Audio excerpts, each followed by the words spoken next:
Taxation of dividend and deem dividend. यहाँ पे main dividend deem dividend का concept आता है। पहले डिविडेंड आईएफएस में टैक्सेबल होता है और टैक्सेबल नॉर्मल रेट से होता है।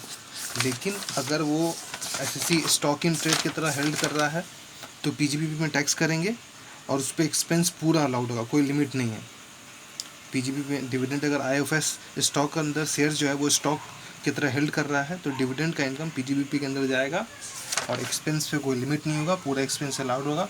और बिजनेस लॉस से और can be carried, business loss जो है वो कैरी फॉरवर्ड क्या सेटअप हो सकता है करंट ईयर का डिविडेंड से। सिर्फ यही बोला है, business loss can be set of against current year dividend. अब यहाँ पे आता है जो ये आईएफएस का इनकम है, नॉर्मल रेट से टैक्स होगा। अब यहाँ पे एक एक्सेप्शन है, वो है जब 26% का होल्डिंग है, बाकी सारा सब कुछ सेम है। सेम ये है कि नॉर्मल रेट से टैक्स लगेगा और आईएफएस में जाएगा। लेकिन अगर फॉरेन कंपनी, तो भी नॉर्मल रेट पे ही है, लेकिन फॉरेन कंपनी से रिसीव हो रहा है और जो जो रिसीव कर रहा है वो इंडियन कंपनी है और रिसीव कर रहा है फॉरेन कंपनी से, और इंडियन कंपनी फॉरेन कंपनी के इधर 26% या उससे ज़्यादा का शेयर होल्डिंग रख रहा है, तो यही एक केस है। बाकी फॉरेन कंपनी होने से भी आईएफएस में जाएगा, नॉर्मल रेट से टैक्स लगेगा रिसीवर को और मैक्सिमम इंटरेस्ट 20% मिलेगा, एक्सपेंस और कोई नहीं मिलेगा, सिर्फ इंटरेस्ट का एक्सपेंस अलाउड होगा, ओनली इंटरेस्ट एक्सपेंस मैक्सिमम 20% और actual which ever is lower होगा वही होगा ना, लेकिन मैक्स लिमिट दिया है 20%। अब यहाँ पे जब इंडियन कंपनी का 26% होल्डिंग है तो ये जब ये डिविडेंड दे रहा है company, foreign company Indian company को दे रहा है, यहाँ भी ये इंडियन कंपनी होना चाहिए, यहाँ फॉरेन कंपनी होना चाहिए, तो इंडियन कंपनी उस पर टैक्स पे करेगा ओनली 15%। ओनली यहाँ कम रेट दे दिया इसको, ओनली 15% पे टैक्स पे करेगा, यानी नॉर्मल रेट होगा। अगर वो सरचार्ज उस पर लगना है टोटल इनकम के हिसाब से तो सरचार्ज भी लगेगा और सेस तो लगेगा ही। और कोई एक्सपेंस यहाँ पे किसी भी तरह का एक्सपेंस अलाउड नहीं होगा, ये एक्सेप्शन है जहाँ पे एक्सपेंस अलाउड नहीं होगा। नो एक्सपेंस, 15% रेट लगा, सरचार्ज लगेगा, सेस लगेगा। और यहाँ पे नॉर्मल रेट था, मैक्स 20% इंटरेस्ट था। अब फाइनल डिविडेंड कब टैक्सेबल होता है? जिस एजीएम में in the year in which declare at the AGM, taxable in the year in which declared at the, जिस साल में डिक्लेयर होता है एजीएम में उसी साल में टैक्स होगा। डीम डिविडेंड और इंटरिम डिविडेंड जब डिस्ट्रीब्यूट पे नॉन रिसीव होता है तभी होता है। हो गया ये।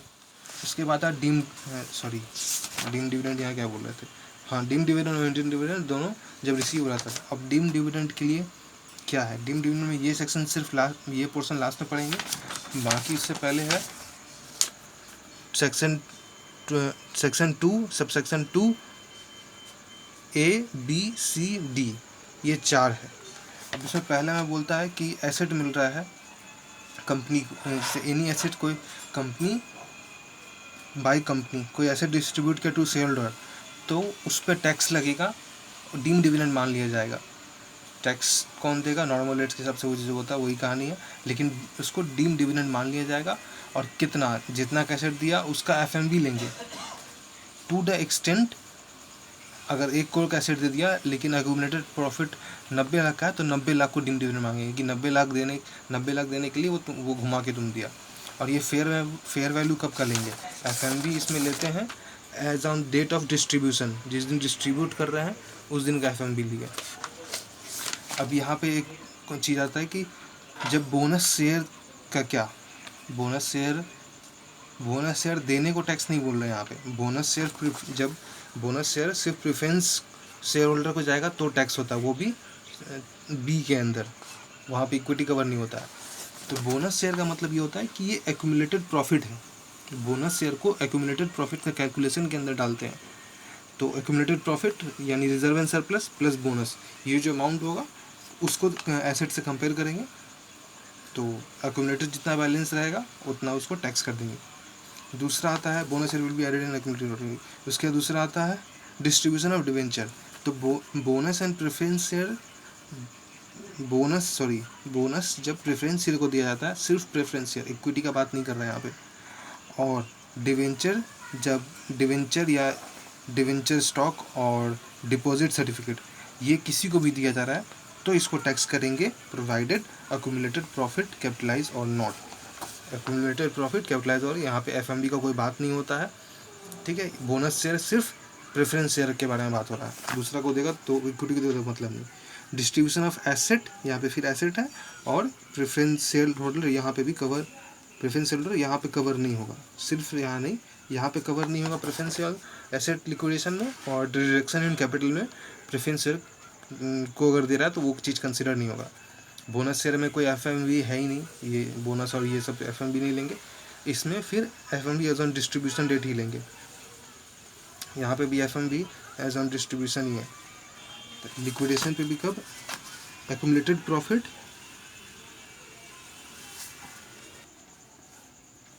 Accumulated profit on date of liquidation है, और एसेट का वैल्यू भी, एसेट का वैल्यू क्या लेंगे, FMV date of distribution, date of distribution पे एसेट लेंगे सी में, और एक्यूमुलेटेड प्रॉफिट लेंगे on date of liquidation, liquidation ये यहाँ दिया है, on date of liquidation C हो गया, ये वहाँ पे लिख दे रहा हूँ। रिडक्शन जो कैपिटल है प्रेफरेंस शेयर यहाँ कवर नहीं होता है, और डिक्रीज जैसे 10 का फेयर वैल्यू, 10 का शेयर था, 8 रुपया करने के लिए 2 रुपया उसको दे दिया, और वो 2 रुपया वही एक्यूमुलेटेड प्रॉफिट कैपिटलाइज और नॉट के रूप में, तो वो भी amount to be share holder, और FMV date of distribution accumulated profit ये भी टैक्स हो जाएगा। अब यहाँ पे आता है एक नया ई में यही डिफरेंस है कि यहाँ सिर्फ एक्यूमुलेटेड प्रॉफिट बोला है, और ये प्लस अनलिस्टेड कंपनी पे एप्लीकेबल होता है, ये दोनों चीज़ होगा। यहाँ पे कैपिटलाइज और नॉट था, यहाँ पे ऑल कंपनी था, लेकिन यहाँ पे सिर्फ अनलिस्टेड पे है, एक्यूमुलेटेड प्रॉफिट पे ही है। एक्यूमुलेटेड प्रॉफिट एज पर इन कंपनीज एक्ट लेंगे, और एक्यूमुलेटेड लॉस हो रहा है तो उसको कंसिडर नहीं करेंगे। कैपिटलाइज मीन बोनस शेयर ये तो बता ही दिए बोनस के बारे में। अब यहाँ पे जो इसके बारे में बोले, ये एक्यूमुलेटेड और क्लोजली हेल्ड, यहाँ पे ई में क्या है कि लोन और एडवांस दे रहा है, कोई unlisted company loan and advance दे रहा है, किसको दे रहा है, शेयर होल्डर को, लेकिन वो नॉर्मल शेयर होल्डर का नहीं, जब उसका 10% और मोर का वोटिंग पावर होगा उसको दे रहा है, जिसका होल्डिंग 10% उसके अंदर है उसको लोन एंड एडवांस दे रहा है, तो उसको डीम्ड डिविडेंड मानेंगे। और क्या उससे किसी और पर्सन को दे रहा है लोन एंड एडवांस जिससे उस शेयर होल्डर को बेनिफिट है तो भी मानेंगे, तो हाँ किसी और को दे रहा है on behalf of benefit of share holder जिसका 10% से ज़्यादा है, 10 या 10% से ज़्यादा, तो उसको मानेंगे। या फिर एनी कंसर्न को दे रहा है, डायरेक्ट शेयर होल्डर को नहीं देगा, कंसर्न को दे रहा है जिसका उस शेयर होल्डर का सब्सटैंशियल इंटरेस्ट है। यहाँ पे सब्सटैंशियल इंटरेस्ट किसको बोलते हैं, ये 20% है सब्सटैंशियल इंटरेस्ट, यहाँ पे इसका यहाँ दिया है सब्सटैंशियल इंटरेस्ट मतलब 20%, यहाँ 26 नहीं है, यहाँ 20 है। 26% कहाँ था, इंडियन कंपनी उसमें करा तो 20 और मोर, और यहाँ पे कितना है 20 और मोर, यहाँ भी सेम है। यहाँ पे अब एक कॉन्ट्राडिक्शन है यहाँ पे कि जब इसको दिया तो शेयर होल्डर के हाथ में टैक्स होगा, जब इसको दिया तो भी शेयर होल्डर के हाथ में टैक्स होगा, यहाँ बोला। लेकिन कंसर्न को जब दे रहा है तो ये बोल रहा है कि taxable in the hand of concern, लेकिन जब कोर्ट का जजमेंट है वो बोल रहा है taxable in hand of share holder. यहाँ सिर्फ एक्यूमुलेटेड का बात किया। कंसर्न मीन्स ये जो कंसर्न है फॉर्म हो सकता है, कंपनी हो सकता है, यूपी, बीओआई, एचयूएफ, ये चीज़ बता दिए। अब जो लोन लिया लेकिन उसको रीपेड कर दिया, और या फिर इंटरेस्ट दे रहा है उसका मार्केट रेट के हिसाब से, तो इससे कोई मतलब नहीं है भाई, तुम्हारे ऊपर डीम्ड डिविडेंड लगेगा तो डीम्ड डिविडेंड लगेगा, कोई मतलब नहीं है, तुम कुछ भी बोलो। एक्यूमुलेटेड प्रॉफिट कंपनीज एक्ट के हिसाब से अगर डीम्ड डिविडेंड नहीं लगेगा, नहीं मानेंगे एक जेन्युइन केस में कि तुम उस ट्रेड वो in case of trade advance, I mean advance in which nature of common sense transaction, मान लो यहाँ पे किस अपने जॉब वर्क किसको दे रहा है, advance made by company to system concern को दे रहा है for job work, advance made by company to share holder to install plant and machinery at share holder premises to enable him to do job work for the company so that company could fulfil, तो ये सब case में उसको नहीं मानेंगे, उसमें deemed dividend नहीं मानेंगे। ये बता दिए कोर्ट का judgement taxable in the hand of share holder. Dividend shall not include, dividend क्या इंक्लूड नहीं करेगा, जब मनी लेंड किया जा रहा है, मनी लेंडिंग हो रहा है लेकिन उसका बिजनेस था, ordinary course of business of money lending, loan advance given by company in ordinary course of business of money lending where money lending is substantial part of business, ये substantial part होना चाहिए, ऐसे ही नहीं substantial part कैसे देखेंगे, other factor turnover, profit, man power, ये सब पे डिपेंड करता है सब्सटेंशियल पार्ट।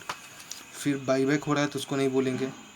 फिर share related to share holder of demerge company by resulting company under demerger, demerger के अंदर जो वो ट्रांसफ़र होता है उसको नहीं बोलेंगे। अभी ये सी लिक्विडेशन और डी के अंदर जो था डिक्रीज इन कैपिटल, इसमें प्रेफरेंस को मिल रहा तो वो नहीं होगा, ऑलरेडी डिस्कस कर चुके।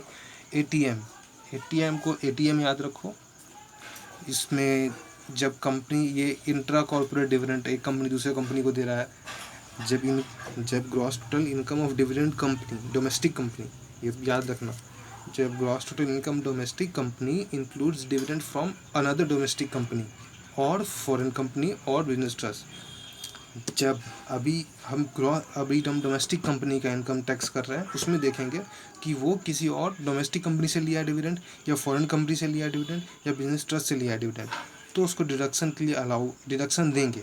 कितना देंगे? कि जितना तुमको डिविडेंड मिला और जितना तुम डिविडेंड दे दिया, तो जितना मिला माइनस जितना तुम दे दिया, विच एवर इज लोअर है उसका डिडक्शन मिल जाएगा। लेकिन तुमको डिस्ट्रीब्यूट कब तक करना है? डिस्ट्रीब्यूट टू शेयर होल्डर कब तक करना है? Up to due date. Due date क्या चीज़? ड्यू डेट है इसका 1 month before the due date of return filing. तो कंपनी का ड्यू डेट होता है 31 मार्च, तो इसको डिविडेंड डिस्ट्रीब्यूट करना पड़ेगा 30 सितंबर तक।